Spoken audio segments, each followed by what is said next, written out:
Zealand, I feel like a lot of people were very creative. I was in the city, so there was a lot of street art everywhere. I think that people kind of woke up late and did their work on their own time. I would say that the lifestyle there was pretty routine. People would go to like the market every Sunday. There was like a broad outline of when things were going to happen, but there was also space for flexibility. People didn't have a really routine. It seemed like people kind of did whatever they wanted to do based on the day. In Hanoi, Vietnam, and Ho Chi Minh City, it was very routine-based. People would go to the markets at the same time. They normally ate out at the same places that they would eat out during lunch breaks. You would normally see the same sorts of people. I felt like there was a lot of improvisation in how people just kind of approach their everyday life.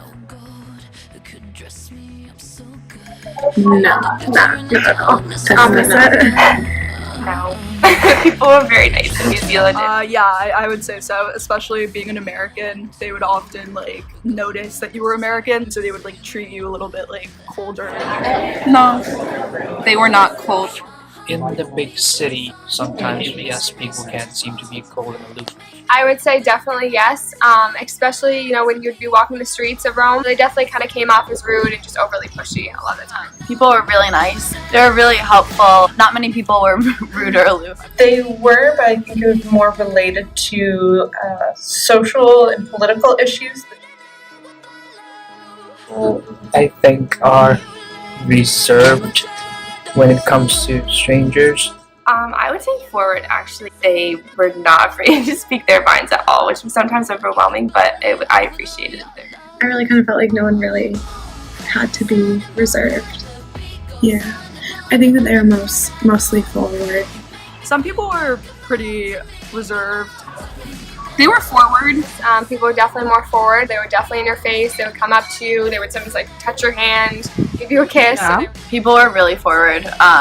When they would want to say something to you, they would just go for it. Like they'd just come up and take pictures with you. Very much forward.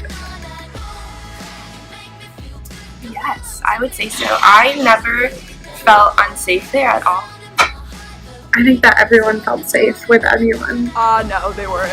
There's a lot of petty theft that would happen. People would always like keep their eyes on their bags. I mean, like people were like very welcoming, like letting you go into their home and stuff like that. We were definitely informed to be careful, and we definitely did experience some people having things stolen. We were told, like, be careful for your belongings. When we actually got over there, it was nothing like that. Like, we would go to cafes, leave our stuff there when we went to the bathroom, like, nothing was stolen. There were things regarding like race and gender that would inhibit people from feeling comfortable and trusting.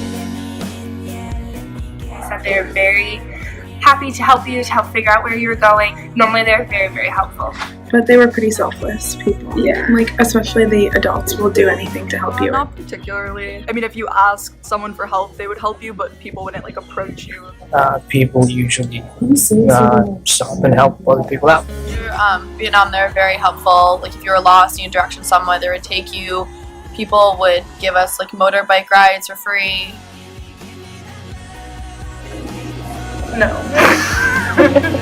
Yes, that country is they like to be leisurely, but they also have a way of getting things done. No, not at all. The Irish lifestyle and culture is just so relaxed. Not particularly. They have like a giant like siesta in the middle of the day, so like that slowed down like productivity a bit. I would say probably not. I think Rome is very relaxed and kind of laid back. And they spend like 2 hours a day having their lunch, wine, and also the bus schedule was very inefficient. It was a very efficient process in Vietnam. Like all the buses ran at the same time, like very predictable, messy, but like still very efficient. The women there are very powerful, and the men are also very powerful. There's more of a balance. They still have a lot of traditional gender roles where the women are supposed to be more into household work. I think that it's like pretty equal in terms of what they do, and women are certainly expected to like take on like roles in the household. I would say political perspectives are very conservative. Sometimes felt discriminating towards women. Yeah, there's definitely sexism, so it's like a very like masculine society. Oh, very, very strict gender roles. Very traditional. Maybe for some of the lower status jobs were more heavily women populated. The women are mostly the people who sold the food on the street. Teachers were women as well. The men were in like inside jobs, working as like businessmen. They have a very hyper masculine culture, and rape is a huge social problem. The younger generation did have very, very big respect for the older generation. I think that like the older people is always kind of looking out for the younger people. I don't think there's ever any like real disrespect. The younger people definitely had respect for the older people. The young people are very, very respectful to like their the older generations. They valued them and they respected them and pretty adherent to roles. What is to value your elders and respect them, so that was a huge part of the culture. There was very much a culture of respect for elders. Everybody loves rugby, they're obsessed with it. Also, the culture there is very, very social, so they love going out at night. They drank all the time.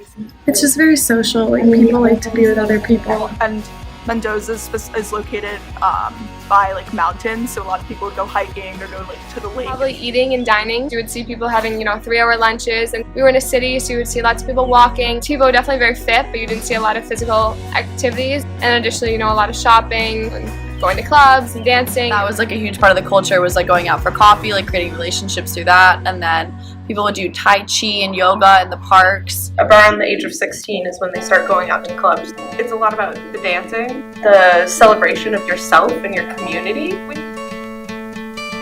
Hope when you take that jump, you don't feel the fall. Hope when the water rises, you built a wall. Hope when the crowd screams out,